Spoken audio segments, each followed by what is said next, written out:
Ndugu arudie nyimbo hiyo. Yesu akifanya uhuru, turudie hivyo tukifikiria. Tubone ukomereza mu ijambo Imana yadushize ku mutima. Alafu tukuje kuendelea na neno ambalo Mungu ameweka moyoni mwetu. Yesu nakubohora uzahora ugenda wemye kandi uzigere wuzuye umunezero. Yesu nakubohora, Yesu uzahora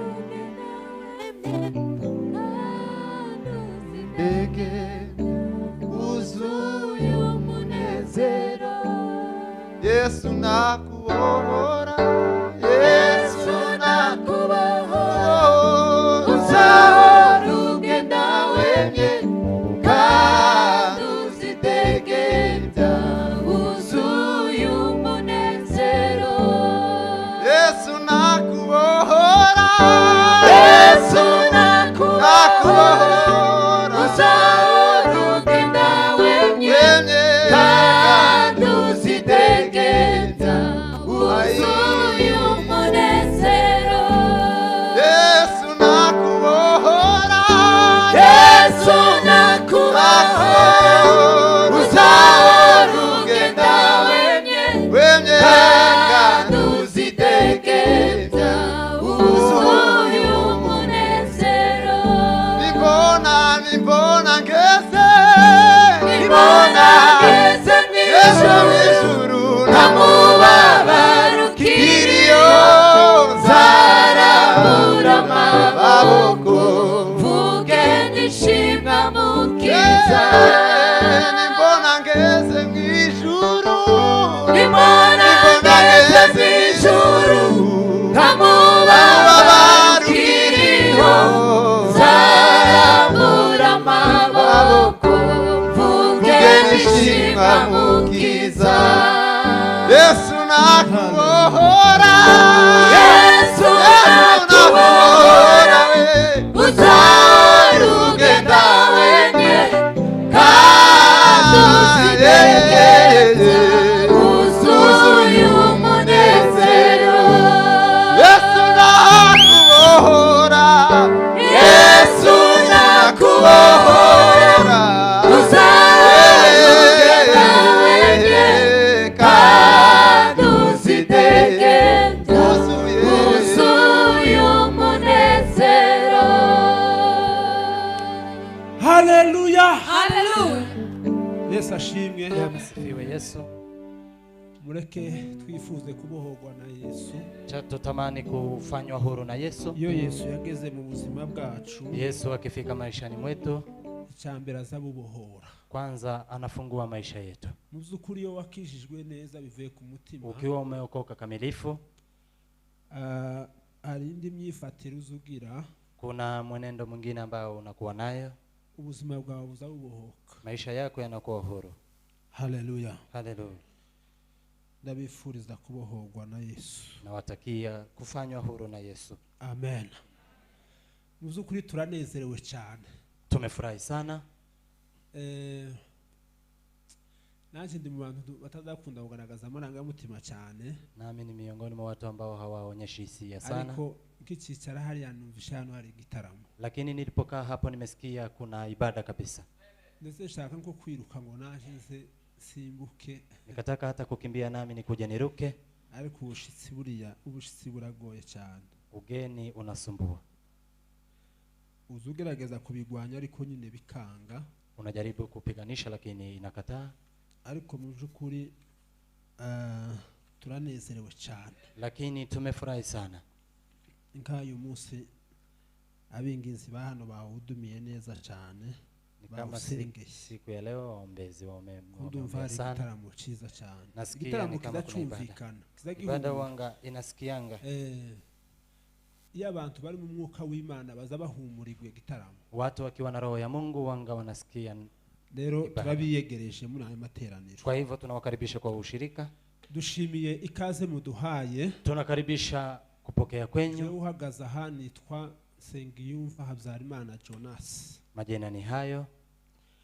tuye mu Rwanda i Kigali. Naishi katika nchi ya Rwanda Kigali. Sengera muri Foursquare. Nashiriki katika kanisa la Foursquare. Niwo dukorera umurimo w'Imana. Hapo ndipo tunafanyia kazi ya Mungu. Tuvuga butumwa muri urwo rusengero. Mimi ni mwinjilisti katika kanisa hilo. Ngasubira ngakurira itsinda ry'abanyamasengesho. Na tena mimi ni kiongozi wa wana maombi. Rero mucamake nuwo nguwo ndiwe. Ni huyo mimi. Amen. Amen. Nagize ngo tuganire. Nimetaka tuweze kuzungumza hejuru y'amasengesho. Tuzungumze juu ya maombi. Yesu ashimwe. Amen. Tuganire hejuru y'amasengesho. Tuzungumze juu ya maombi. Tuvuge imbaraga z'amasengesho. Tuzungumze juu ya nguvu za maombi. Naho ngaho tuganira niturangiza dusoze. Ni hapo tutakapozungumzia alafu tutamatisha. Kandi ntabwo turi butindi. Na tutaka sana. Evangelist ruboneka namfasha gusoma. Evangelist ruboneka atanisaidia kusoma. Ndebera muri Yakobo. Angalia katika waraka wa Yakobo. Ibice ni 5. Sura ni ya 5. Umurongo wa 16. Mstari wa 16. Ugeze ku 18. Ukuje kufikisha hapo 18. Fashe. Yakobo ibice 5 umurongo wa 16 tugeza ku 18. Mwaturirane ibyaha byanyu kandi musabirane kugira ngo mukizwe. Gusenga kumukiranutsi kugira umumaro mwinshi iyo asenganye umwete. Amen. Dore Eliya yari umuntu umeze nkatwe, asaba cyane ko imvura itagwa. Imvura imara imyaka 3 n'amezi 6 itagwa. Arongera arasenga, nuko ijuru rigusha imvura, ubutaka bumeza imyaka yabwo. Amen. Amen. Turagushimiye kubw'uyu mwanya Mana. Tunakusifu Baba. Ni umwanya mwiza duhawe wo kuba imbere yawe. Huu ni muda mzuri wa kuwa mbele zako. Wakoze kutunezeza. Umefanya vizuri kutufurahisha. Ibi nivyo natwe tuba twaje gushaka. Hii ndio tumekuja kutafuta. Kandi tukabishaka tubikeneye cyane. Na tunatafuta tukiwa tunatamani. Kuko birizivaho nitugushaka tuzakubona. Sema tukitafuta tutakupata. Duhereze n'ubundi umutima wo gukomeza kugushaka Mana. Utupe moyo wa kuendelea kukutafuta Mungu. Tugeze mu mwanya wo kwakira ijambo ry'Imana. Tumefika muda wa kupokea neno lako. Reka tuisange muri uyu mwanya twese. Wacha tujipate sote kwa muda huu. Ari twe tubwiriza, sisi tuhubiri, n'abadutega amatwi, na wale ambao wanatusikiliza. Tuisange muri uyu mwanya washatse kutuganiriza. Tujipate kwa muda huu uliotaka kutupa Yesu. Kandi ukore ku mitima yacu. Na uiguse mioyo yetu. Tugire ico twunguka. Tuwe na kile tutakachofaidika. Kuko twaje imbere yawe Mana. Tukija mbele zako Baba. Hari impinduka tuba dushaka. Kunayo mabadiliko tunayotafuta. Kandi izo mpinduka zifatika. Na tunataka vitu ambavyo zinashikika. Mahoro ya Kristo Yesu aganze muri Amani ya Yesu Kristo yatawale. Mwizina rya Yesu. Katika jina la Yesu. Amen. Amen. Hallelujah. Hallelujah. Duheze Imana icubahiro. Tumpe Bwana utukufu. Hallelujah. Hallelujah. Amen. Amen. Nagize ngo tubanze tuganire Bwana sifiwe. Amen. Ibintu biranga umunyamasengesho. Nimetaka tuzungumzie atakayomdhibitisha mwana maombi. Cyangwa se biranga umwinginzi. Ama itakayomdhibitisha yule mwana maombi kabisa. Kandi mbese turabisite gusa turabivuga. Tutaweza kuyasema tu. Wenda dutange na reference. Alafu tuwape mahali ya kusoma. Hanyuma tuze gutibuka mu ijambo. Na baadaye tukuje kuanguka kwa neno. Bwana sifiwe. Amen. Nituvaho ngaho. Tukitoka hapo.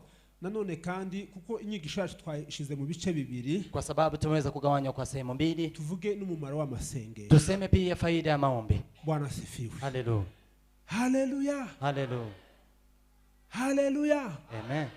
Hari umurinzi wavuze ngo gusenga nzagukomeza. Kuna mwimbaji aliyesema maombi nitaendelea nayo. Harimo kunesha. Nimepata kuna ushindi. Ngo kumukristo mu rugendo rwe. Ya mkristo katika safari yake. Aravuga ngo sinzatinya mfite uko kunesha. Akasema sitaogopa nikiwa na huo ushindi. Hallelujah. Amen.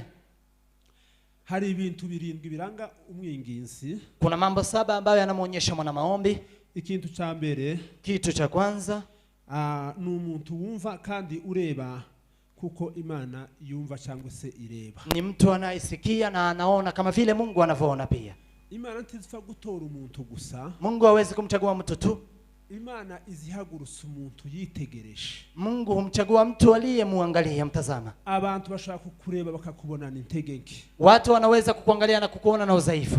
Bakakuvugaho amagambo atandukanye. Na wakuzungumzie maneno tofauti. Bakakwita ukutari. Wanakuita jinsi usivyokuwa. Ushobora kuba uri ndetse mu bigaragara uyu munsi ushobora kuba uri umupagani reka mbivuge gutya. Unaweza ukaonekana kwa kisasa wewe ni mpagani. Ariko Imana yo yakureba. Lakini Mungu akikuona ikavuga ngo uyu nguyu azangirira umumaro muri iki gihe. Anasema huyu atanifaidi kwa wakati huu. Ikavuga ngo uyu ni umuntu nimukoresha. Anasema huu nikimtumia. Haleluya. Haleluya.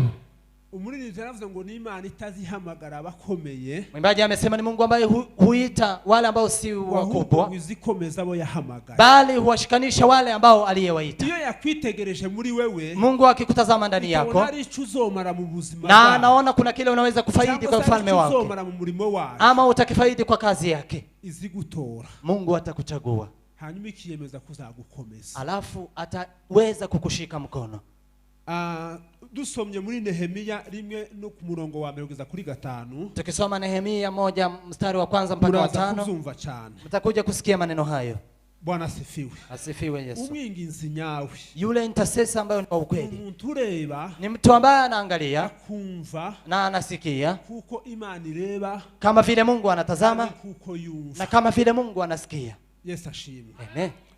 Icyakabiri kandi, jambo la pili, ni umuntu ufite umutima umenetse, ni mtu ambaye ana moyo mkunjufu. Ni ukuvuga ngo ni umuntu ushenjagurwa, ni mtu ambaye ana moyo mkunjufu, nibishenjagura umutima w'Imana, na yale ambayo yanaweza hata kukunya moyo wa Mungu. Ni umuntu ubabazwa, ni mtu ambaye anahuzunishwa. Haleluya. Haleluya. Nibibabaza umutima w'Imana, na yanayomhuzunisha moyo wa Mungu. Ni mtu Imana igira ibintu byinshi bibabaza. Mungu ana mambo mengi ambayo yanamhuzunisha. Ni umuntu ufite umutwaro, ni mtu ambaye ana mzigo, Imana ifite kama mzigo Mungu ana mzigo kwa watu wake, cyangwa se ku nyungu zayo, ama kwa faida zake. Imana nimbireba abantu ikabona abantu ibyo barimo barayibabaje, Mungu akiwatazama watu na kuona wale yale ambao wanaenda ndani wanamhuzunisha, Mungu anahuzunika. Hanyuma ikifuza umuntu, alafu anamtamani mtu ushenjaguga umutima ambaye ana moyo mkunjufu, nibishenjagura umutima w'Imana, na yale ambayo yanahuzunisha moyo wa Mungu. Bwana asifiwe. Amen. Dusomye muri Yeremiya 8:21, tukisoma Yeremiya 8:21, twabona ayo makuru ko turihuta, tunaweza kupata habari hizo. Icyanga tatu, ni umuntu udakoresha Imana ku nyungu ziwe, ni mtu ambaye hatumii Mungu kwa faida zake, ahubwo asenga ni umuntu udakoresha Imana ku nyungu ziwe asenga, ni mtu ambaye hatumii Mungu kwa faida zake akiomba, ahubwo ni umuntu ukoresha Imana ku nyungu z'ubwami bw'Imana, bali ni mtu ambaye anatumia Mungu kwa ajili ya faida ya ufalme. Cyangwa umunyamasengesho nyakuri, yule intercessor ama mwana maombi wa ukweli, ntaza akora kugira ngo amenyekane, hawezi kuomba ama kufanya ili ajulikane, ntaza akora kugira ngo agaragare, hafanyi ili aweze kuonekana. Si ngombwa ko bakumenya, si lazima ujulikane, si ngombwa ko bamenya naho wicaye, si lazima wajue hata mahali umekaa, si ngombwa ko banakuvuga, si lazima hata wakuseme, si ngombwa ko banaguhamya, si lazima hata waweze kukushuhudia. Bwana asifiwe. Amen. Ahubwo bali ni umuntu ugira umutwaro, ni mtu ambaye ana mzigo wo kutagaragara, ya kutoonekana, akagaragara Imana muri we, bali Mungu aonekane ndani yake, akagaragara ubwami bw'Imana, ufalme wa Mungu udhihirike mbele yake, imirimo y'Imana, kuonekane kazi za Mungu, akaba ari igaragara, Mungu ndiye aonekane, Imana igaragare wewe ntugaragara, Mungu aonekane wewe usionekane. Haleluya. Haleluya. Ikintu cha kane, jambo la 4, ni umuntu Imana, ni mtu ambaye Mungu, ni umuntu Imana izi, ni mtu ambaye Mungu anamfahamu, umunyamasengesho, mwana maombi, azamenwa n'Imana, anajulikana na Mungu, Imana izimurata, Mungu humsifia kubera iyo mirimo tuvuze haruguru, kwa sababu ya kazi hizo tumezisoma hapo mbele. Imana ikamenya ahuri, Mungu anajua pahali ulipo. Haleluya. Haleluya. Ikamenya aho uryamye, anajua pahali umelala, ikamenya aho uzutse, na kujua mahali umeamka. Imana ikakumenya ikaguha agaciro, Mungu anakujua na kukupa dhamani. Bwana asifiwe. Amen. Aha twasomye pahali tumesoma, Biblia yatubwiye ko, Biblia imesema Eliya ngo yarasenze cyane, Eliya ameomba sana, ngo ahagarika imvura, akaweza kuisimamisha mvua. ngo amaze kuyihagarika, Aliposimamisha mvua, kubera ko Imana yari imuzi, kwa sababu Mungu alikuwa anamfahamu, ikora ibyo yayisabye. Mungu akafanya yale alikuwa amemwomba. Hari urwego uzugeramwo, Kuna kiwango unafikia, kubera yuko Imana ikuzi, kwa sababu Mungu anakufahamu. wavuga ijambo, Ukisema jambo, ijuru rikarihindura ihame, mbingu inabadilisha kuwa ni sharti, kubera yuko runaka yavuze, kwa sababu fulani amesema. sibyo kwigwaho, Si jambo la kuiga, lazima liweze kufanyika. Haleluya, haleluya.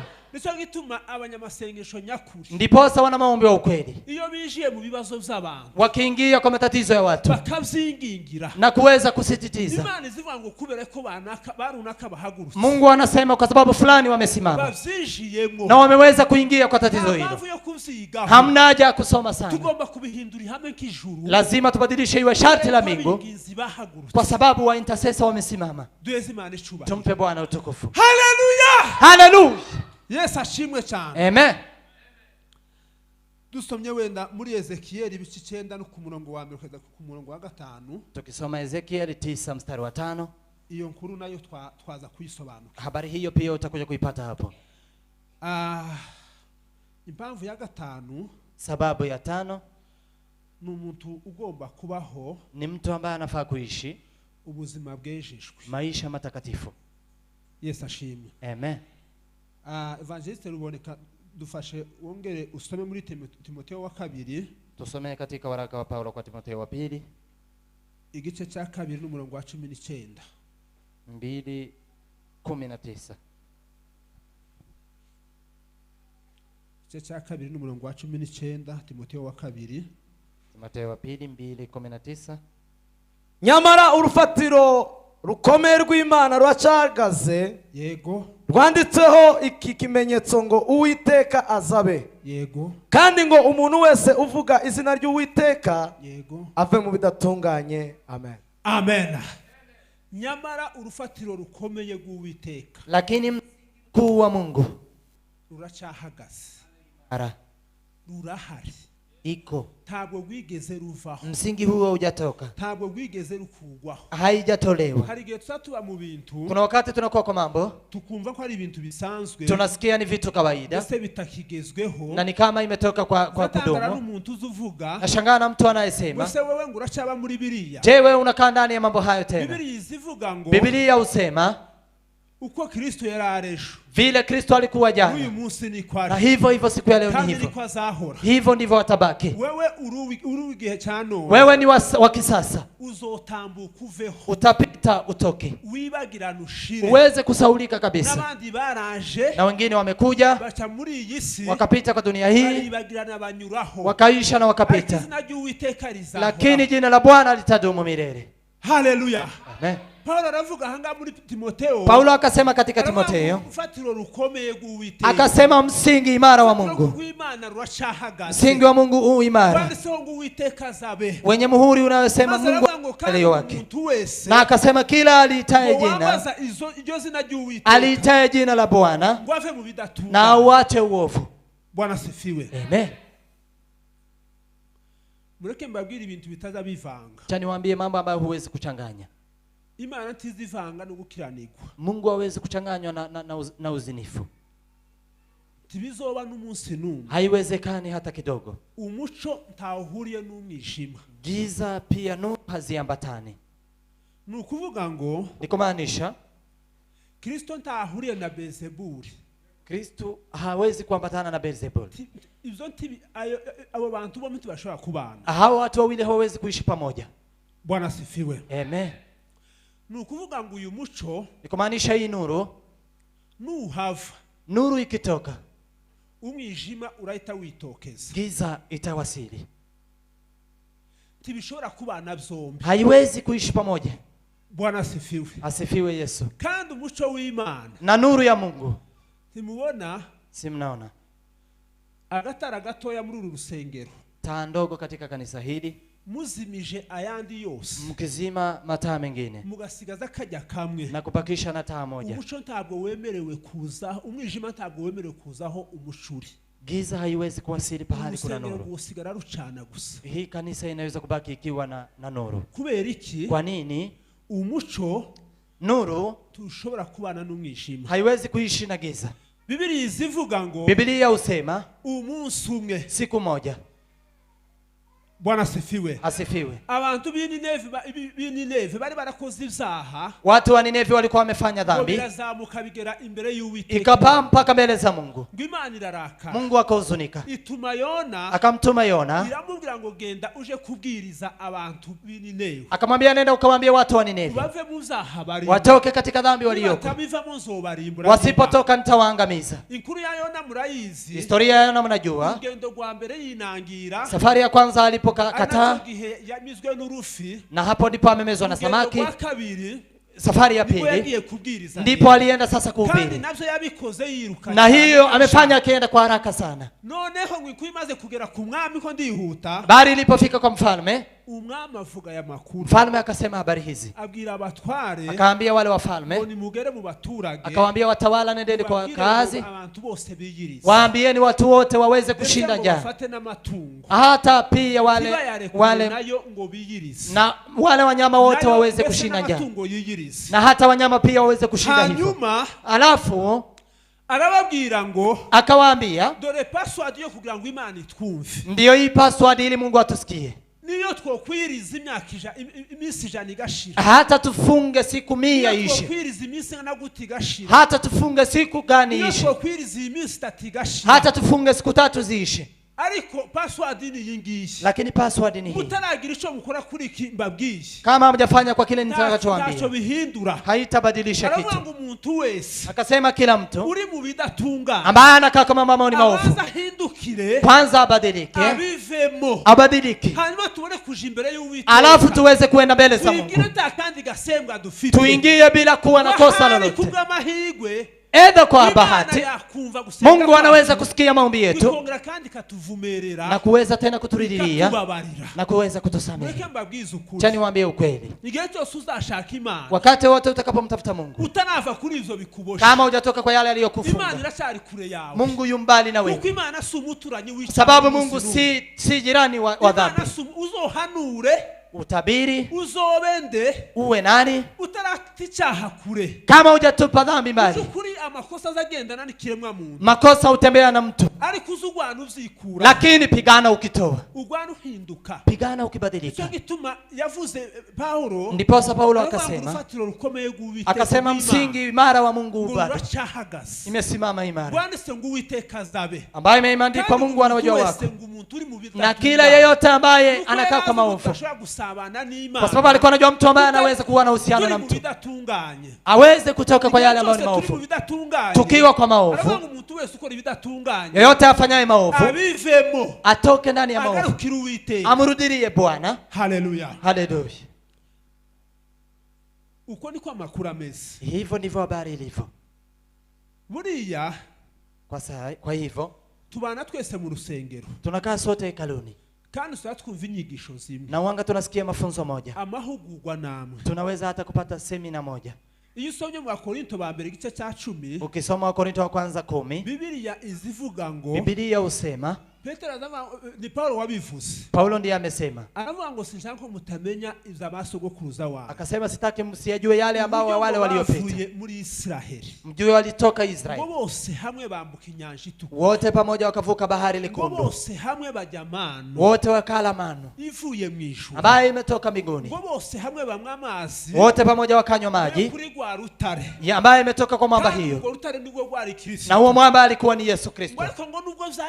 Lakini hata kama ilikuwa hivyo, si kwamba Mungu amewafurahia wote. Haleluya, haleluya. Nukubera ikibeneda, ni kwa nini ndugu zangu? Nuko batemeye imitima yabo yari kure y'Imana, mioyo yao ilikuwa mbali na Mungu, imitima yabo yari kure y'Imana, mioyo yao ilikuwa mbali na Mungu, kugira ngo umwinginzi nyakuri, ili uwe intercessor wa ukweli, uwe mwana maombi wa ukweli, umutima wawe kure y'Imana, toa moyo wako mbali na Mungu, ukizwe nyabyo, badilika uokoke kamilifu, toka ndani ya yale aliyokufunga, nusenga Imana izakumva, ukiomba Mungu atakusikia.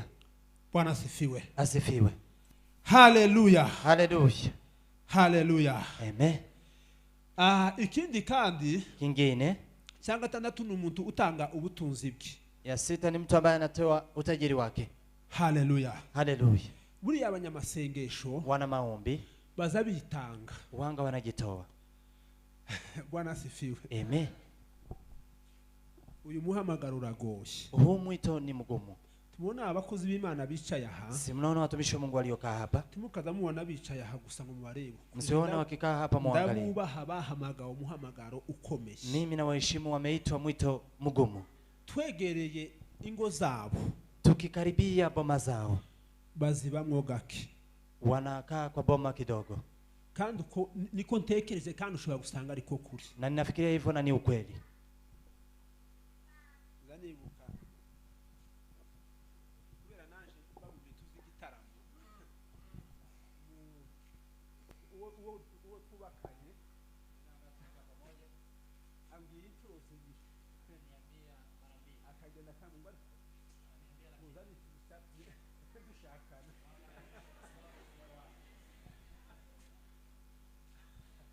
Yesu ashimwe. Niko bimeze. Ni hivyo, inakaa hivyo. Buriya Kwa hivyo umuhamagaro ni ikintu gikomeye. Mwito ni jambo nzito. Tutarahamagazwa zagira ngo ni ibintu bisanzwe. Yule ambaye hajaitwa anafikiria ni jambo ngumu. Umuhamagaro Mwito uzugute kandi icyo ntangarira umuhamagaro. Na kile ninashangaa kwa mwito. Ntabwo ari ikintu gifatika. Si kitu ambacho unaweza ukishika. Kandi ari ikintu kigaragara ushobora gufata gucyo. Na si kitu ambacho unaweza kukiona hivi. Ariko uzusa nkaho uhagaranye n'umuntu ugufatiyeho inkota. Lakini unakaa ni kama mtu anakushikia. Ukaza umva nta mahoro ufite. Unasikia huna amani. Ukuva nta mahoro ufite pe. Unasikia huna amani kabisa. Ukavuga ngo noneho uyu munsi iki cyumweru. Unasema siku ya leo wiki. Kwicara mu rugo. Nataka ukaa nyumbani. Nikae nipumzike. Nicaze abana baganirize. Nami nikae na watoto tuzungumze, watoto wanione tuwe pamoja. Ariko tumenye ko bigenze. Lakini usijue imekwendaje. Umuntu wahamagawe n'Imana. Aliyeitwa na Mungu. Azatanga ubuzima bwe. Wanga anatoa maisha yake. Ubingizi nyakuri uzutanga ubuzima bwe. Mwana maombi anatoa maisha yake. Muzukuri aba bagabo mubona hari. Ambao mnawaona hapa. Imana ibaho umugisha bavandi. Mungu awabariki. Bashumba beza. Chungaji wazuri. Imana ibaho umugisha. Mungu awabariki. Kandi zakomeza ubahereza. Na Mungu ataendelea kuwapa baraka. Si mnaona? Uko Imana nibatunze. Mungu ndiye anawasaidia. Amaturo muzamutanga ni yabatunze. Si ati hizi fedha mnazozitoa ndizo zinawaifanya waishi. Mushake muzifate. Muache. Eka najyo nibabwira. Chana hiyo niwaambie. Numushake muzifate mureke kuyatanga bazoba bobaho Imana. Hata muache kutoa sadaka wanaweza kuishi. Umurimo w'Imana baba. Kwa sababu ya kazi ya Mungu anayoifanya. Mungu atawafanya waishi. Bwana sifiwe. Amen. Niko bimeze. Ni hivyo. Ariko muzoza muyatanga ni inyungu zanyu. Lakini toweni kwa sababu ni faida yenu. Twigeze kuja ahantu. Tumewahi kwenda pahali. Mureke mbabwire inyungu yo gutanga amaturo. Wacha niwaambie faida ya kutoa sadaka. Jewe kunda gutanga kumumbona. Mimi wanga napenda kutoa. Wenda nzagira n'igihe mbitangira ubuhamya. Na hata hiyo pia nitaweza kutoa ushuhuda. Ni kenshi nigeze kubaho bo nta konti ngira beni konti nimero kuri banki. Nimewahi. Bwana sifiwe. Amen. Nuvuga ngo ifaranga ndafita kuri uyu mufuka wanje tijabagari ryanje. Pesa ambazo sina hapa kwa mfuko si yangu. Ariko n'inshuro nyinshi. Ni mara nyingi. Nakaza numva inzanibuka umunsi umwe. Nakumbuka siku moja. Naratekereje ndanezerwa. Nimefikiria na kufurahi. Twasengeraga kure cyane. Tulikuwa tunashiriki mbali sana. Tukaga Kimironko mwizindiro kaja ahantu bita Kimihurura. Nilikuwa natoka Kimironko kwa wale ambao wanajua naenda Kimihurura. No shike numva nyine ndanezerewe. Nikasikia nimefurahi. Ndavuga ngo uyu munezero unezerewe. Nikasema hii furaha nimefurahi. Si uwo mwacu anezerewe. Si hiyo huyu wa kwetu amefurahi. Umugore wanje wenda si unezerewe. Mke wangu hajafurahi kama furaha kama hiyo. Tike yiwe. Kurao tike yiwe. Nikaweza kutoa fare yake. Kuramo tike kusimugeza mu rugo. Yeye nikamtolea fare kumfikisha nyumbani. Aya mafaranga yandi yose asigaye ndayafata ndayatanga. Pesa yote ambayo nimekuwa nayo nikatoa. Turazamuka dutashe. Tukaenda tulipotaka kwenda nyumbani. Bwana sifiwe. Amen. Hari impamvu bije mwihanga. Kuna sababu imekuja. Noneho kwa hivyo ndamubwira ati winjega natanze za faranga zose zo mu rugo twari dufite. Nikamwambia nimetoa ile pesa yote tulikuwa nayo. Nasize tike yawe gusa. Nimeacha fare yako tu. Kandi uzihanganira niko bigomba kumenya. Na uvumilie ni hivyo. Aravuga ntabwo bishoboka. Akaniambia haiwezekani. turagenda n'amaguru twembi. Tutaenda na miguu sote. Ndamubwira toya. Kamwambia hapana. No wewe tega. Wewe chukua gari. Ni kuririya. Huko ni mbali. Wewe utege ushike basi uteke. Wewe nenda ukapike. Kubera yuko nanye shika ndusha cyane. Kwa sababu nitafika nikiwa nimechoka. Basi sange wanatese. Nipate ukiwa umepika. Ndebe ukuntu. Nione vile. Subizo mwakabaraga. Vile nitarudishwa nguvu. Akagira none ko ndamubisha ariko se uri kumbwiza ukuri. Akaniambia unaniambia ukweli. Tigose niko bimeze. Ni hivyo. Okay, sawa reka ngende. Akaniambia wacha niende. Aragenda aja kuchapa. Akaenda. Jewe ndakomeza ndagenda na maguru. Mimi nikaendelea na miguu. Bwana asifiwe. Amen. Ngeze haruguru mbona rampa magashi. Nilipofika juu nikaona amenipigia. Arambwira ngo garuka. Kaniambia rudi. Garuka dutege. Kaniambia kuja tuchukue gari. Ngatoya. Mwambie hapa. Umutima ndavuga uriya mudamu buriya ashaka ku buriya umutima wanse yanga kugenda wenyine arashaka ngo nsubire inyuma noneho twembe dukomeze n'amaguru. Nikasema anataka nirudi nyuma tuende na miguu. Ndamubwira ati ntibishoboka. Nikamwambia haiwezekani. Niba ari ukuri. Kama ni ukweli. Wewe zamuka usange kuchapa gikurikira. Wewe kuja unifuate huko mbele. Mimi sitarudi nyuma. Okay, ushike guhagarara ruhandindire. Ukifika simama uningojee. Hagarara turatega. Nikasimama tukachukua gari. Kazanya ngo karambesha. Nilikuwa nafikiria ananidanganya. Nikaona amelipa. Okay. Ndamubaza se byagenze gute. Nikamwambia je imekwendaje? Arambwira ngo nawe yashitse kuchapa hasanga umugabo. Akaniambia amepatana na mzee hapo. Hawajuani. Nono bisi hageze. Basi ilipofika ngo harimo umwanya umwe wa mugabe we ahita yinjira. Kulikuwa na kiti moja akaingia huyo mzee. Wa mugabo ngo aramubwira ngo huyo mzee akamwambia ngo yatekeje kuma amafaranga yo kwishura. Alikuwa amefikiria kumpa pesa ya kulipa. None ngaya mafaranga na ugende wishura. Kwa hivyo chukua pesa ulipe. Tinyo mpamvu naguhagaritse. Ndio maana nimekusimamisha. Bwana asifiwe. Amen. Ico ni ikimenyetso gitoya. Hiyo ni ishara ndogo. Gutanga ituro, kutoa sadaka ni umugisha ukomeye. Ni baraka kuu. Hari abantu basigaye batanga inyigisho. Kuna watu ambao hutoa mafunzo zigwanya gutura.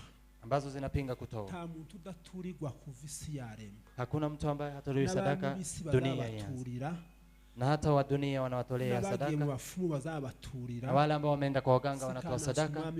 Isipokuwa Yesu mfalme wetu. Ujaribu utoe sadaka. Izakubera umugisha. Itakuwa baraka kwako. Kuko kubera yuko atari yo teme nahagurukanye. Kwa sababu hisi hilo somo. Nari kubaho ubuhamya bugeze nko kuri 3, 4, 5. Ningeliwapa ushuhuda 4, 5. Inyungu nagiye mbona mu bintu byo gutanga. Faida nilizozipata kutokana na kutoa. Bwana asifiwe. Amen. Haleluya. Haleluya. Muza mubikora kuko ni Imana muba mukoresha. Fanya ni Mungu mnayemtumikia. Tanga icacumi. Toa fungo la 10. Jewe icacumi. Fungo la 10. Habamo sinokumva inyigisho zimbwira ngo tutanga icacumi. Siwezi kusikia mafunzo yaniambia usitoe fungo la 10. Nuko habamo ikoti. Nyumbani kuna gicacumi gusa. Kuna sweta la fungo la 10. Na hata madam anajua. Na uyabonye mafaranga naho. Na yeye akipata pesa ni hapo. Na mtoto hawezi kugusa. Anajua hiyo si pesa yetu, ni pesa ya Mungu. Ya kutoa fungo la 10.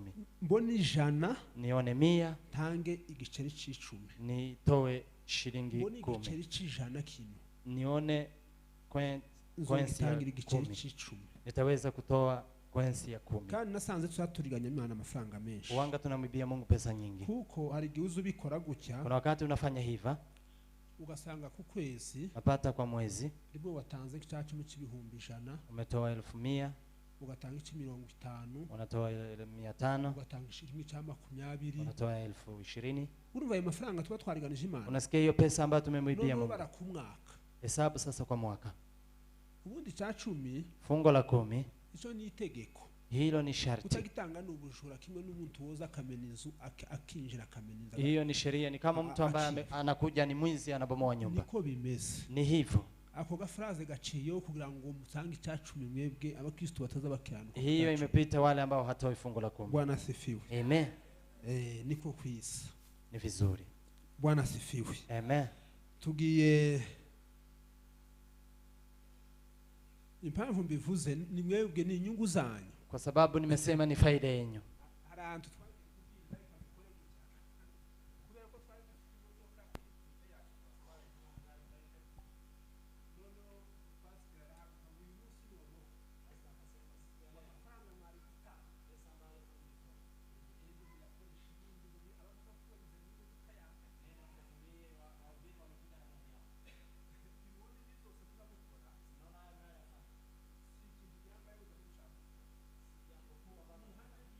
ubwami bw'Imana bugira amahame. Mungu una principles. Kandi kugira ngo ubugenderemo na ili utembelee ndani ni kuheshimu principles. Ibintu zose ntituzabisengera. Mambo yote hatutaombea. Hari ibintu tuzakurikiza uko Biblia bivuga. Kuna vitu ambazo tufuatilia vile Biblia inasema. Nubikora neza, ukifanya vizuri nuko ni hivyo. Bizagenda neza, ni ibintu bizikora.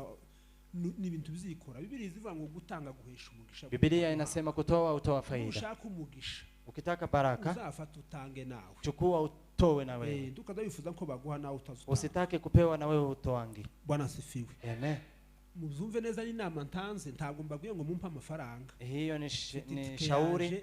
Mimi nina fedha ziri privé. Nimekuja kwa mambo yangu private. Sico mbivuze. Si hivyo nimesema, msikie vizuri. Ariko lakini zamukiranuka mukore muhagare mu mahame y'Imana. Simameni kwa principles za Mungu. Bwana asifiwe. Amen. Kandi bizabafasha. Na itawasaidia.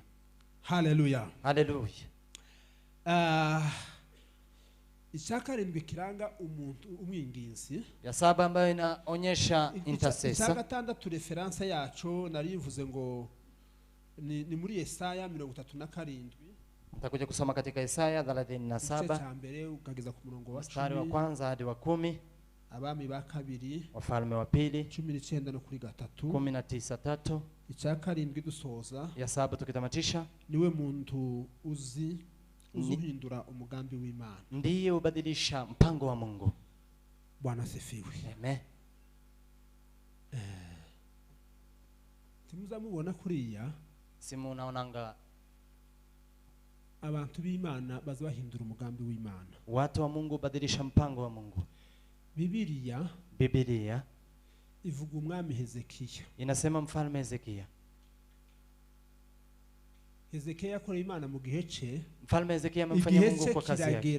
Ararwara. Wakati wake ukafika akagonjeka. Umuhanuzi Yesaya, nabii Yesaya, akamwambia kuko iyo ndwara atazayikira zayi. Akamwambia ugonjwa huo itamuua. Bwana asifiwe. Asifiwe. None amaze kumutuma iyo nkuru. Alipomwambia habari hiyo, Hezekiya aravuga ngo nubwo ayo makuru numvishije n'ukuri.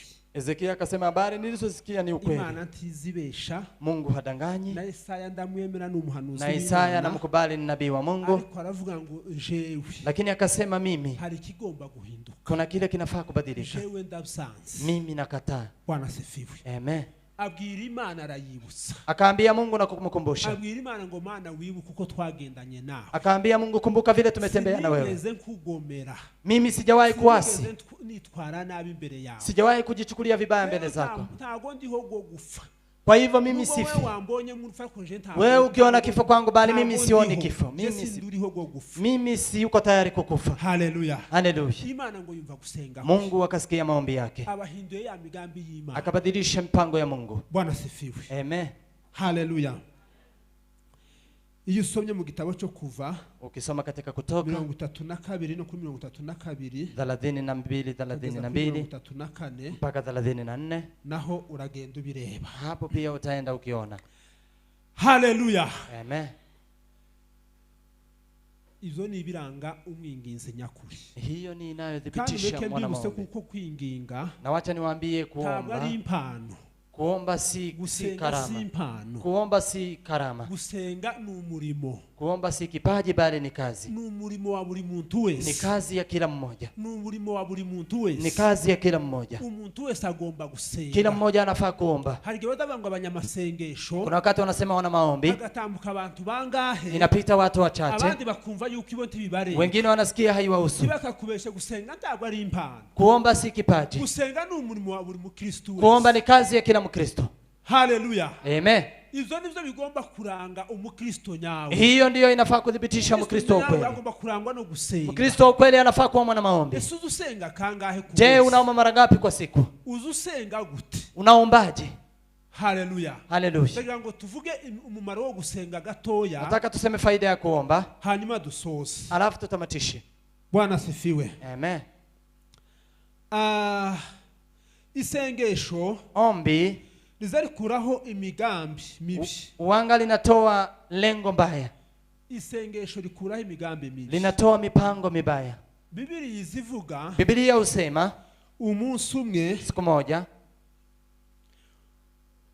Haman ngo yagiriye Mordekai ishari.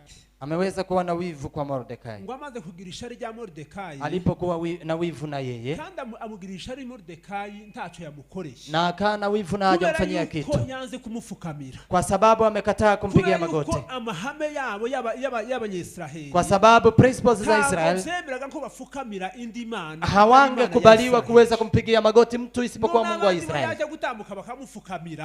Kwa hivyo huyo akipita wanampigia magoti, lakini yeye asimpigie magoti. Hamani akamkasirikia sana. Alipomkasirikia akaamurisha akienda akiwa amekasirika. Akaona mkewe amekasirika, akamuuliza kwa nini umesirika. Akamwambia sababu. Akamwambia je, hiyo ni shida kubwa? Wewe Mordekai niki mbele yawe? Mordekai ni nini mbele zako? Uriya muzamu uri hari yutanaswi niki? Huyo security ambaye hajulikani. Ni kuweza kuleta mti na kuweka mti, alafu unaweza kumuweka ndani ya mti huo. Noneho alafu ngo abikora gutyo. Akafanya hivyo. Ngomaze kubikora gutyo, alipofanya hivyo Mordekai amenya makuru. Mordekai akazijua habari. Ngomaze kumenya makuru, alipojua habari, ngomenya ko Hamani yabagiriye umugambi mubi. Akajua Hamani amekuwa na lengo baya ya kuangamiza na kuwaua kabisa. Noneho abwira Esther. Akamwambia Esther. Ngomaze kumutumaho, alipomutuma akamwambia uwe na kile utakachokifanya kwa wakati huu ili uweze kusaidia taifa la Israeli. Bwana asifiwe. Asifiwe. Maze ngo Esteri, alafu Esther zabanje kumugora cyane, imemsumbua kidogo. Usomye Biblia genda bigaragaza, ukisoma Biblia inaenda kidhihirisha. Alafu nyuma yake aza kuzumva, akakuja kuelewa, akatoka Mordekai, akawaambia nenda mkamwambia Mordekai waende wafunge siku 3. Baada ya siku 3 nami nitafunga pale nilipokuwa.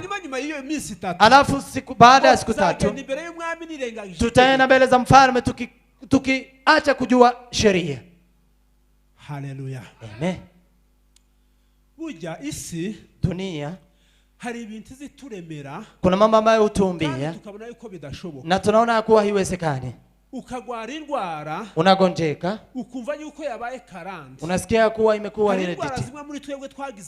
Kuna ugonjwa ambazo tumezifanya kuwa ni kama ni ya kizazi, kwa sababu wameiona haitapona.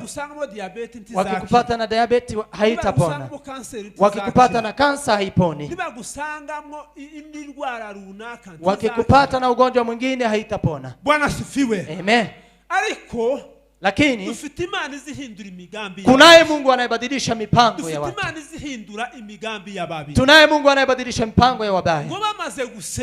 Walipoomba, Esther akaweza kusahau sheria, akajifanya kwa yasiyowezekana, kwa sababu hakuna yule angeenda mfalme bila kumwalika.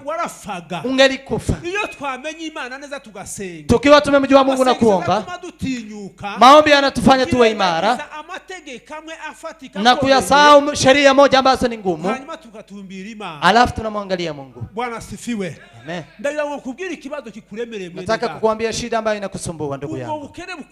Huo umaskini unaokusumbua imekuwa kizazi. Huo ugonjwa unaokusumbua, hizo vitu ambazo unatembea nazo kila siku, tani kuambia kuna Mungu anayebadilisha mipango mibaya. Haleluya. Mungu abadilishe mipango mibaya katika jina la Yesu. Ikindi cha kabiri, jambo la pili, isengesho rizarikura hurufu. Ombi utoa kifo. Bwana asifiwe. Amen. Haleluya. Amen. Bwana asifiwe. Nubundi reference ya mbere niri ya dusomye nubundi ya Ezekiya. Ni hapa tuliposoma Ezekiya. Ukitaka kusoma Mfalme wa pili ni gice cha 20 sura 22 no kuri murongo wa 1 kugeza ku murongo wa 6, mstari wa kwanza hadi mstari wa 6. Wasanga ayo makuru ya Ezekiya, utazifuata habari hizo za Ezekiya. Tangu ya Ezekiya, ma Ezekiya. Iyo usomye kandi inkuru za Daniel, ukisoma habari za Daniel mugobo gw'intare, katika shimo la simba. Bwana asifiwe. Amen. Daniel bagenzi be baramugambanije. Daniel nduguze wamemuuza, kandi bamugambanira kubera na wakamsaliti kwa sababu ya fitina. Kila siku niko natwe ishari riracaturimo na hadi wa leo tuna fitina. Turacari mwisi. Tuna fitina kwa sababu tuko duniani. Unakaa mugenzi wawe mukorana wa hafi, ndugu yako ambaye mnafanya pamoja wa karibu, anakuwa na fitina kwako. Daniel na yeye wamekuwa fitina na yeye, na hana shida, lakini wakaweza kutunga sheria, wakajifanya wakaweka mbele ya ufalme, kwa sababu walikuwa wanajua sheria zao, sheria isiyobadilika. Wakasema wacha tumwekee mtego kwa sheria, alafu aweke muhuri. Akishaweka muhuri na kuliweka, tutakuja tumwambie, kwa sababu hatuwezi kumshika bali pengine isipokuwa kwa Mungu. Akaweka sheria ili watu wote wamsujudu mfalme. Wakati ulipowasili ya kumsujudu, alafu Daniel yeye hakufanya. Lakini Daniel alipofahamu, akaongezea wakati wa kuomba. Bwana asifiwe. Haleluya.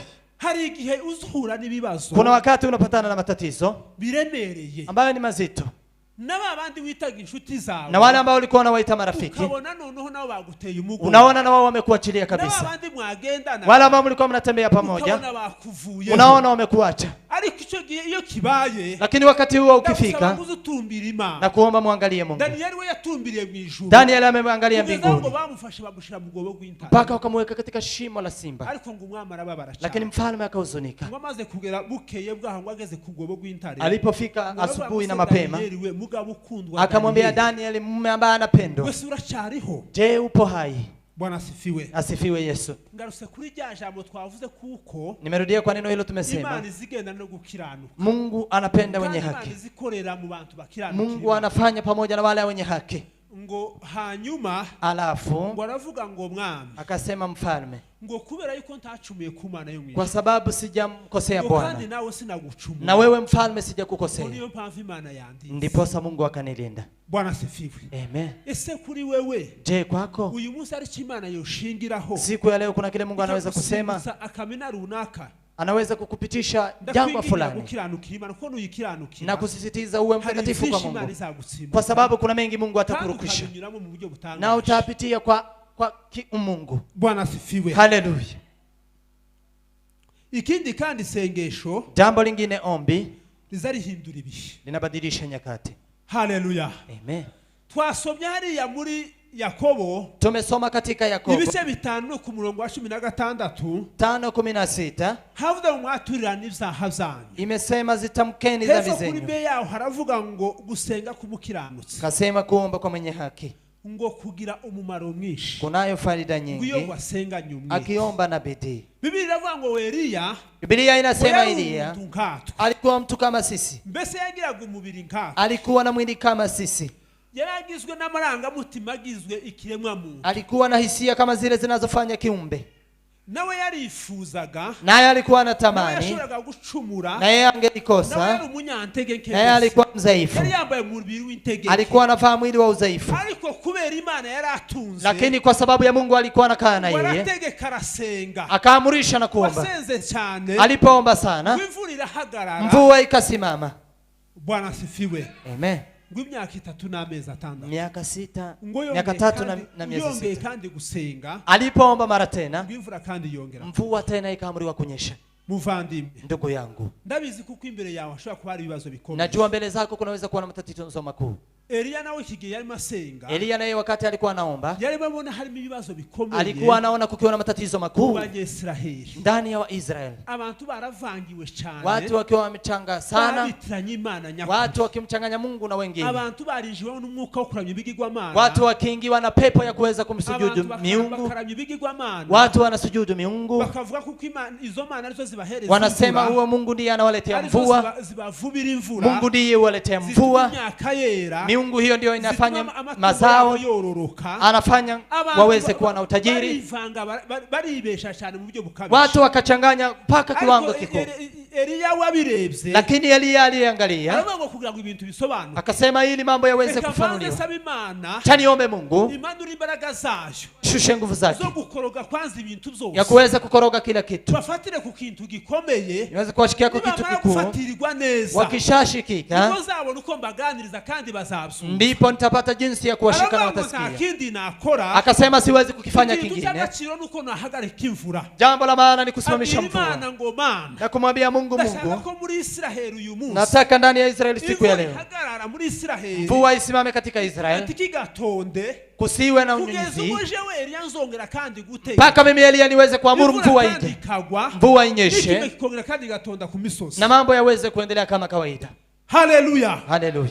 Nguo mwanya wakati huo bigenda gutyo ikawa hivyo abantu barapapira watu wakasumbuka iriya hija mu baturage huko ndani kwa wakazi ibibazo biraba mashida yakaja amafaraza neza agera n'ibwami vifo zikaja mpaka ufalmeni agera ibwami neza inka zirashira kafika ufalmeni ngombe wakafa n'inzara watu wakafa kwa njaa mukengo Eliya araseruka amenye neza ko abantu neza ibibazo bimaze kubageramo alipoona watu matatizo yamewafikia yalipofika mifupani waraza amaze guseruka akaja alipowasili nico gihe ngo ni inkuru ndende cyane hiyo ni habari ndefu nico gihe ngo bakoze ikiganiro n'umwana ndipo wakazungumza na mfalme ngo aramubwira ngo kugira ngo abantu bave mu rugabangabo akamwambia ili watu watoke kwa hivi na hivi Karumeli twende kwa mlima Karmeli. Bwana asifiwe, haleluya. nuko yarazi ko ariho ni kwa sababu alikuwa anajua kwa yupo bakaza batambira Imana yaho huko ndipo alikuwa anaenda kumtolea Mungu dhabihu. Kwa hivyo aravuga ngo twese tuzitwaza imfizi zibiri akasema watu waje na dume mbili dushike tuzitamba alafu tutoe dhabihu. Izigaragaza mu Mungu atakayedhihirika kwa moto huyo ndiye atakayeona. Barahuruza abantu bose wakawaita watu wote. Inkuru ko zagenze ni inkuru ndende. Mnajua vile habari imeenda. Bwana asifiwe, asifiwe Yesu. Yashaka kugira ngo agarure Imana muri Israeli. Alikuwa anataka kurudisha Mungu katika Israeli. Wakasisitiza wakasi Mungu akazayo kababura ni muhamagara Imana yanyu none yazindutse. Alikuwa anawaambia muite Mungu ela amesafiri. Batangiye kwikebagura paka walianza kujikatakata. Ariko ngo umugaragu w'Imana lakini mtumishi wa Mungu ngo abwira Imana mu magambo make gusa akamwambia Mungu kwa maneno machache tu. Igihe cyane umunsi kigeze wakati wa alasiri ukifika Imana amaze gutegura igicaniro akamwambia Mungu alipoandaa dhabihu wafashe amabuye 12 alipochukua mawe 12 ashizeho akaleta kuni na kuwekelea akakatakata dhabihu na kuwekelea akamwangilia maji hapo juu ya dhabihu hanyuma hamagara Imana alafu akamuita Mungu. Imana iramwumva Mungu akamsikia. Haleluya, haleluya. Imana iyo twayihamagaye bavandi tukimuita Mungu ndugu zangu Imana yo nizihindura ni Mungu peke yake anayebadilisha nyakati. Imana igahindura ibihe Mungu anabadilisha nyakati. Igakura hichi Mungu anatoa hagahira kipwa. Mungu anatoa ibihe vyayo gusa. Mungu anaumbwa nyakati zake kwa sababu watumishi wa Mungu wameomba. Bwana asifiwe, amen. Isengesho kandi ombi ni isengesho riza rikura mu nzu y'imbohe. Ombi ambalo linatumika katika nyumba za wafungwa. Muzi nkuru ya Paulo na Sila. Mnajua habari za Paulo na Sila. Muzi nkuru ya Petero igihe yari yaboshwe. Mnajua habari za Petro wakati alikuwa amefungwa. Bamaze kwica Yakobo. Walipomaliza kumuua Yakobo. Ndashaka kwiyongeza Petero. Mfalme Herode akataka kujiongeza Petro. Malaika w'Imana ngo abera b'Imana ngo barteraniye ahantu. Watakatifu wakakusanyika. Bamaze gusenga. Wakaomba walipoomba. Malaika w'Imana ngo aramanuka. Malaika akashuka. Wasanga Petero mu nzu y'imbohe. Akampata Petro katika akamgusa katika ubavu.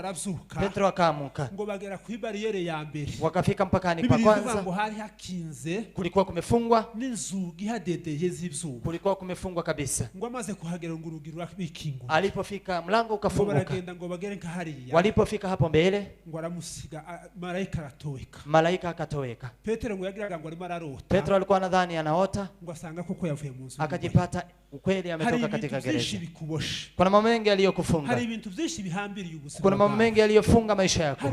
Uzusanga abantu barafungiwe mu dukono dutandukanye. Unapata watu wengi wamefungwa katika vitu mbalimbali. Bafungiwe mu nyasi zitandukanye. Inawezekana watu waweze kufungwa katika mambo haya. Mu rushako. Watu wamefungwa katika kuoleka. Bakafungirwa mu mikorere. Wengine wakafungwa katika kufanya kazi. Bakafungirwa mu ruzaro. Wengine wanafungwa katika uzao. Wanafungwa mu bintu bitandukanye. Watu wanafungwa kwa mambo tofauti. Wengine wanafungwa katika mwito. Muhamagaro wawe waragwanijwe. Unapata mwito umepiganishwa. Hujui utakwenda wapi na kutoka wapi. Shetani amekufunga. Duheze Imana icubahiro. Tumpe Bwana utukufu. Haleluya. lakini nataka nikuambie jioni ya leo kunaye Mungu ambaye anatoa mtu katika jela. Ukisoma katika Matendo ya Mitume 17 na 23 hapo inasema ngo mu gicuku cha nyuma usiku wa manane Paulo na Sila bakora inama wakaanza kufanya shauri. Baravuga ngo se niki cyadukura kikao, wakasema tutatoka hapa vipi? Suko bari babuza abantu bakwirukira, si kwamba hawangekuwa na watu wa kukimbilia, si kana kwamba hawangekuwa na watu wa kuambia mtu angalie, lakini wakasema hakuna kingine kitakachotoa hapa isipokuwa kuomba na kuimba. Alafu wakaimba Petro, ni kama wameimba nyimbo nyingi, wakaimba na kunongoneza, wakamsikia Mungu, kaimba Mungu akashuka. Tani kuambia ukiomba na kusikia haiendi, piga nyimbo kwanza, imba, kaeni na kuimba, Imana izomanuka, Mungu atashuka. Ngo bamaze kuririmba ngo barasenga, walipoimba wakaomba, bamaze gusenga ngo Imana ngo ibakura mu nzu y'imana, Mungu akawatoa katika jela. Haleluya, haleluya. Iminyurira dohoka, alafu makamba yakatoka zirabumva, na wafungwa wengine wakasikia. Wakati huo milango ikafunguka. Kubera iki? Kubera isengesho, kwa sababu ya ombi. Ndagira ngo kubwire muvandimwe, nataka nikwambie ndugu yangu, ikintu cyakuboshe, kile ambacho kimekufunga. Ariko abantu ni guteba n'amakubaho n'ibibazo, watu wanaendeleaje kufungwa na matatizo? Na Yesu ametuambia habari za kila kitu, ametupa formula ya kila kitu. Unapata umekaa kwa uzunguko. Bwana sifiwe, amen. Mureke mbabwire, cyane waambie, uko abantu bari hari Nairobi, kuna watu wako hapa Nairobi, birashoboka uri hano kubera yuko Imana itarabishaka niko yabigenye. Inawezekana Mungu amepanga hivyo. Abandi mutuye ahangaha muzinze gusa muboshe, lakini kuna wengine mmefungwa hapa, unazunguka mwaka na kumaliza mwaka mwingine ukiwa kwa uzunguko. Ibintu byabo bikaza bicamwo, wengine wanapita, yale wanayofanya yanaenda vizuri, na hii mipango yote inaenda vizuri. Ukiona mwaka unaisha mwingine unaisha, si uende mwambie Mungu. Biblia izivuga ngo musenge ngo uburyo bwose bwo gusenga. Biblia inasema ombeni kwa kila namna ya kuomba. Bwana sifiwe, amen. Senga, omba, usenge kumanywa, usenge nijoro, omba usiku na mchana, wiririze ubundi burare, funga na ulale njaa, omba ukipiga magoti na ombe ukisimama, usengere muri sala, omba kwa chumba, omba kwa sala, omba kwa kila namna ya kuomba. Ariko usenge, lakini omba. Udasenga kubwije uko, usipoomba uzohera muri ugo ruzerero urimo, utaendelea kuzunguka hapa kandi uzuterane hano buri munsi, na ukuje ushiriki hapa kila siku, alafu urudi vile umekuja. Ugomba gusengera ibintu zawe ukabibohora, unafaa kuombea vitu zako na kuzifungua, ugomba kwiningira ibintu zawe ukabibohora. Tunafaa kusisitiza kwa mambo yetu na kuyafungua. Ugomba kubwira Imana nawe ikakureba, ambia Mungu na wewe akutazame, Mungu akukumbuke. Bwana sifiwe, amen. Daudi yaravuze ngo, Daudi amesema, bamwe bazabiringira amagara abandi mafarashi, wamoja utumainia magari na mafarashi, wengine wanawatumainia wale wakuu. Ibyo byose hari ibyo ufite, kwa yote kuna yale unayo. Tuvuga ko bafitiye umumaro, cha tuseme ina faida. Abiringiye ubutunzi bafitiye umumaro, wanaotumaini kwa utajiri na faida. Lakini kama huna, akasema mimi nitamtumainia Mungu, ndiye nitakayemwangalia, ndiye nitamtazama. Tazama Bwana atabadilisha maisha yako. Haleluya, haleluya. Nidutumbira Uwiteka, tukimtazama Bwana azahindura ubuzima, atabadilisha maisha. Haleluya, haleluya.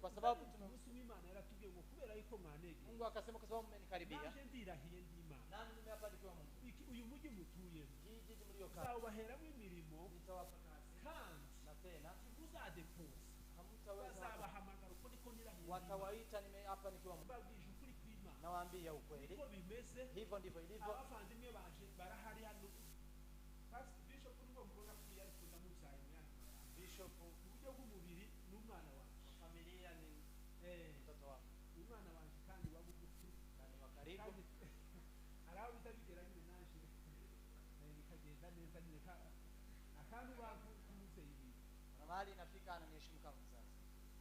Niko bimeze. Ni hivyo. Umugabo bita Rukumbuzi ambaye anaitwa Rukumbuzi ni ndugu yangu. Nundi muri mna witwa Mabro ni bari mna baru Ruhara tuye hapa. Ruhara anaishi hapa. Abo bantu ndakenya ngo mvuge n'abantu ubu nahura nabo muzobabaza. Mukipatana na hawa ndugu waulizeni.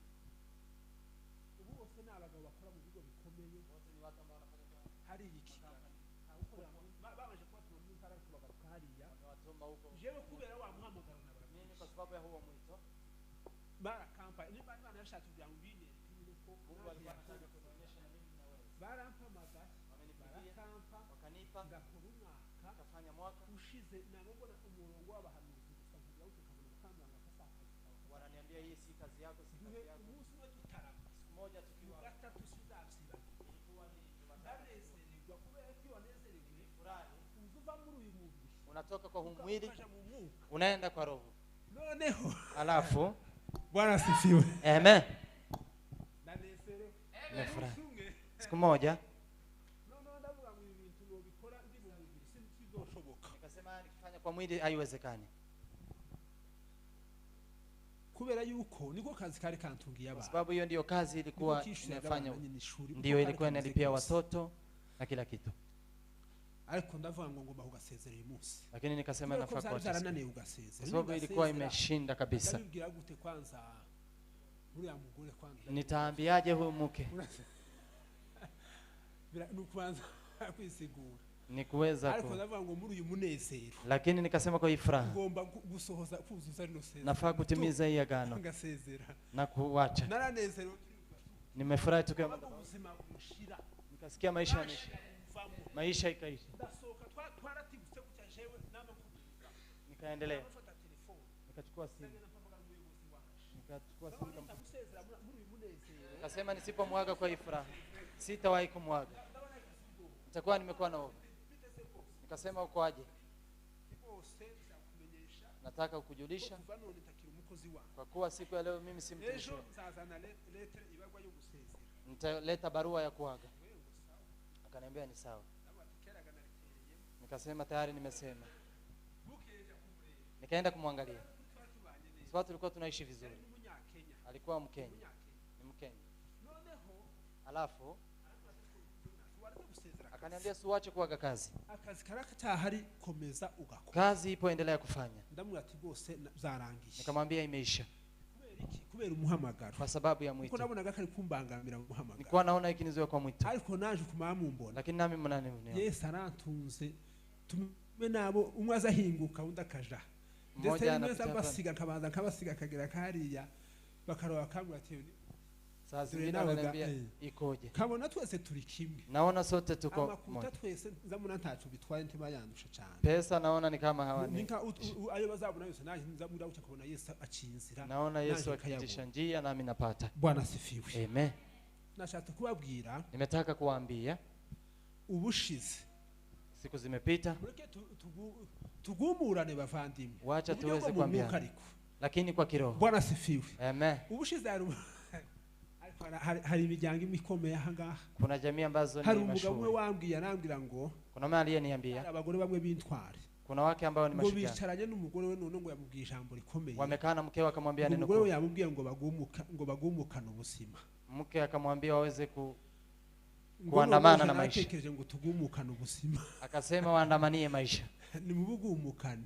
Muandamane na maisha. Murabona mutaragumukana ubuzima ibi byose bibaboshe. Msipoandamana na maisha haya yaliyofunga. Mu ruzero rumwe rudasobanutse. Utapata mnakaa kwa mazunguko yasiyo. Tuva mu ruzero nuko kandi mureke mbabwire. Na wacha niwaambie. Agahinda kawe. Uzuni yako.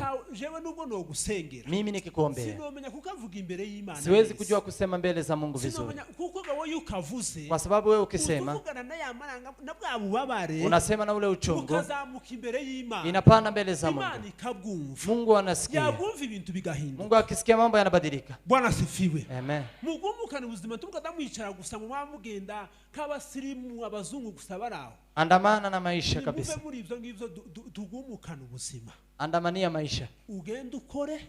Enda utumike. Usenge. Lakini omba. Hakindi kizoguhesha. Hakuna kingine kitakachokupea. kwa mambo makuu gusenga no gukora ni kuomba na kutumika. Bwana sifiwe. Amen.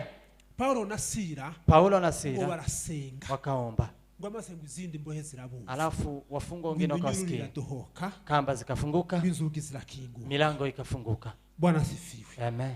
Isengesho rizalizura ibyafuye, ombi ufufue yaliyokufa. Niho tugiye gusoreza, hapo ndipo tunataka kutamatisha. Bwana sifiwe. Amen. Isengesho rizalizura abavandimwe, ombi ufufua ndugu zangu. Inkuru ya Tabita murayisi mwe. Biblia inasema habari za Tabita. Tabita yagiraga imirimo myiza itagira ukwisi. Tabita alikuwa na kazi nzuri kabisa, myiza cyane, alikuwa na matendo mazuri. Ngo amaze gufa, alipokufa, ngo abantu bararira, watu wakalia, alerti iraba mu muji, kukawa na kelele, umutekano urabura, abantu bose watu wakakosa amani. Petero ngo ahageze, Petro alipowasili, ngo abona nono yagira ahantu hose bakamubwira ngo nta yandi makuru araha. Akifika kila pale wanamwambia hakuna habari. Ibingibi uyu mwenda, hii vazi ni ile aliyonishonea. Akifika kwa yatima hivyo hivyo, akifika kwa wajane hivyo hivyo. Petro akasema haiwezekani, mtu kama huyu hafai kufa. Bwana sifiwe.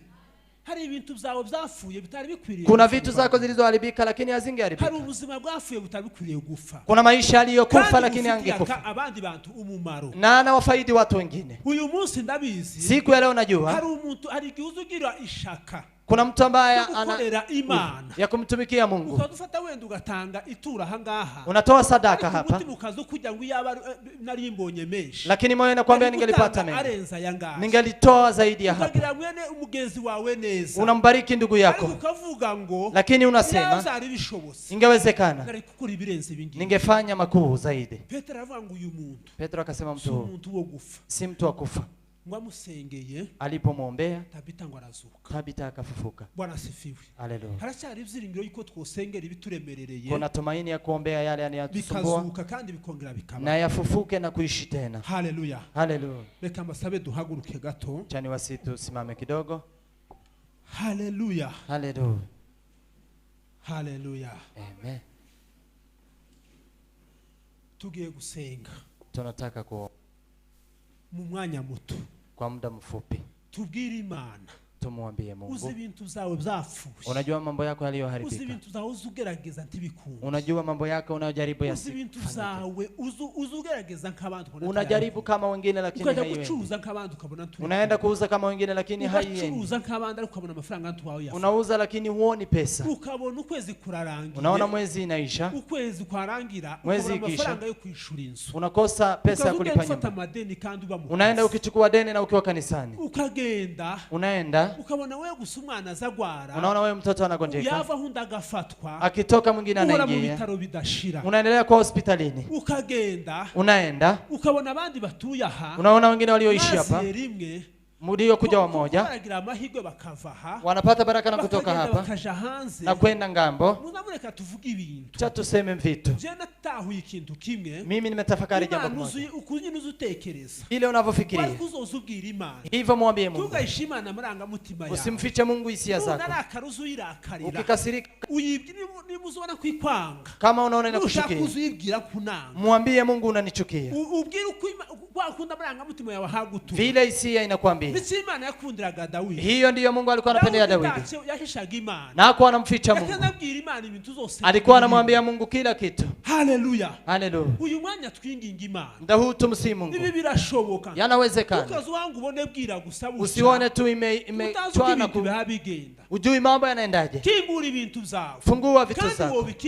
Na ukifungua inawezekana. Haleluya. Amen. Ubwira Imana bishije byose ku murongo muvandi. Ambia Mungu weka kwa mstari. Kandi ureke kubwira. Na wacha nikwambie. Niba ngombwa uzugenda ugurikaje. Ikiwezekana nenda ukanunue kitabu. Ama ununue kitabu kama hivi. Andika mahitaji. Numara kubyandika. Ukishamaliza kuandika, buri mugoroba. Ukija kila jioni. Uzereke Imana. Onyesha Mungu. Urambura Imana izire iba hafi yawe. Mungu anakaa karibu na wewe. Urambura ubwira Imana ngo dore hari ibyifuzo mfite. Ambia Mungu ona mahitaji yangu. Icyambere ngiki nukukivuga. Kwanza ndiyo hii. Kuchanyuma. Paka ya mwisho. Kubwije ukuri. Nakwambia ukweli. Uzoja kumara meza ngaho. Utamaliza mwezi ngapi? Kubwije ukuri uzaja kuba ibyo ngibyo uzumve nubikora. Hayo ukiyafanya. Ubwo nubuhamya mfite cyane. Huo ni ushuhuda. Ubibwira Imana. Ambia Mungu. Hari genje bizayibana ngo. Kuna wakati mimi nakuwa lazima. Tundi twagenda tungana gutya dutoya. Nanunua gatoya kangana na kitabu ndogo. kanya nshobora gutwara mu mfuka hanga ile naweza kubeba hapa mfukoni na usijue ni nani. Naandika ibyifuzo, naandika mahitaji, kama ngiye kubisengera muri iki gihe, nasema nataka kuombea kwa wakati huu. Sinza nabisengera ngusange nafukamye, na mara nyingi siombei sana, nabifata ngabishira mu mfuka, nachukua na kuweka mfukoni, na kabitwara nkavyirirana, na ninashinda naye. Kabwira Imana ngo Mana, namwambia Mungu, nubwo ndashoboye gusenga isaha yose, hata kama siwezi kuomba saa nzima, ariko ngiye agenda ibyifuzo dore ngibi, lakini ndio hii kitabu, uzobona nciye hose, ukiona pale napita, ureba hose ukomeza ubireba, wewe endelea kuangalia, kubwije ukuri uzabona Imana igira ikikora mu buzima, utaona Mungu akifanya jambo kwa maisha. Haleluya, haleluya. Mwige tubwire Imana, tumwambie Mungu, nimatambuko nta ukomeye ufite muri iki gihugu, kama hakuna mtu mashuhuri ambaye unaye katika nchi, kama hakuna yule anaweza kumkaribia abadilishe maisha, sisi tuna baraka ya kumkaribia Mungu na kubadilisha maisha. Kwa nini unakubali kuenenda katika maisha haya? Bwana asifiwe. Amen. Mweke mbabwire ntaho tuzosigira Satani, hakuna mahali tutamwachilia shetani. Uzukurukira umwana, unakuwa ukiwa mtoto, abavyeyi bawe gusaba bakomeza kuvuga ngo Mana undindira umwana, wazazi wako wakisema mlinde mtoto wetu, ukaba utangira gushaka, unaanza kuchumbiana, Mana mpereza umugabo cyangwa umugore, unasema nipe mke ama mume, warangiza ibyacamwo, alafu ukipita gusengera uruzaro, unaanza kuombea uzao, ibyacamwo ukipata akazi byifuzo gusengera amahoro, unaanza kuombea amani, abandi ugasanga atamahoro bagira mu miryango, unaweza ukapata hakuna amani katika jamii. Umbwira ko umugabo n'umugore, ni je unaweza kuniambia mke na mume? Urugero rwa Kristo, Biblia utoa mfano wa Kristo, Kristo ari umutwe w'itoro, kama vile Kristo ni kichwa cha kanisa, ari n'umutwe w'urugo, ndivyo hivyo Kristo uko yakunze itore, kama vile Kristo amependa kanisa, ndivyo mke anafaa kumpenda mkewe, na mume pia anampenda mkewe. Hawa watu ambao wana upendo huo, lakini unapata wanachukiana kwa maisha. Hiyo ni pepo ya ibilisi. Simameni tuambatane kwa tuombe, tukiombea atakuwa salama. Bwana asifiwe. Amen. Reka nsabe Pastor Gondera tambuke, Jani msi Pastor Jonas apite, atuyobore muri iri sengesho, atuongoze kwa hili ombi, atuyobore muri iri sengesho, atuongoze kwa ombi hili.